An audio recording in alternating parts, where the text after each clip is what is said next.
At the northwestern base of Mount Fuji lies Aokigahara, the Sea of Trees. Stretching across 35 square kilometers of ancient volcanic rock, it is one of the most hauntingly beautiful, and deeply troubled, forests in the world. Aokigahara was born from destruction. In 864 AD, a massive eruption of Mount Fuji unleashed rivers of lava across the land. Over centuries, this hardened lava became the foundation for a dense, twisted forest, roots clawing through solid rock, trees bending into strange, reaching shapes. The forest is renowned for its eerie silence. The thick canopy muffles sound, the dense undergrowth absorbs it further. Visitors often describe a sensation of total isolation, as if the outside world has simply ceased to exist.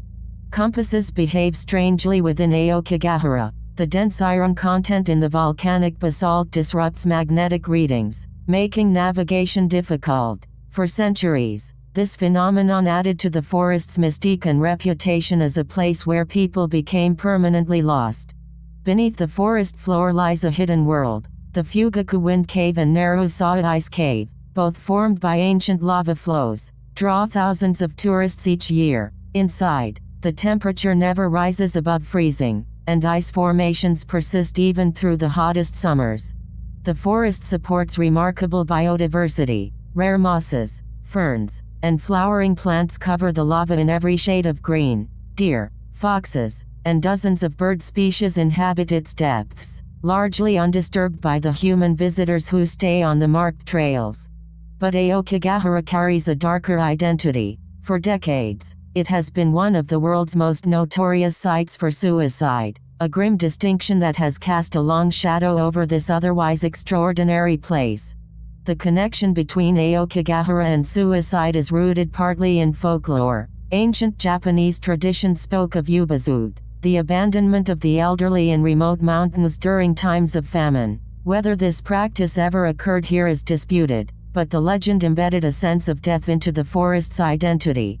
In 1960, the novelist Seicho Matsumoto published a story in which two lovers end their lives in Aokigahara, romanticizing the forest as a place to disappear. Decades later, in 1993, a controversial self-help book that described suicide methods explicitly named Aokigahara as an ideal location, and the number of deaths surged.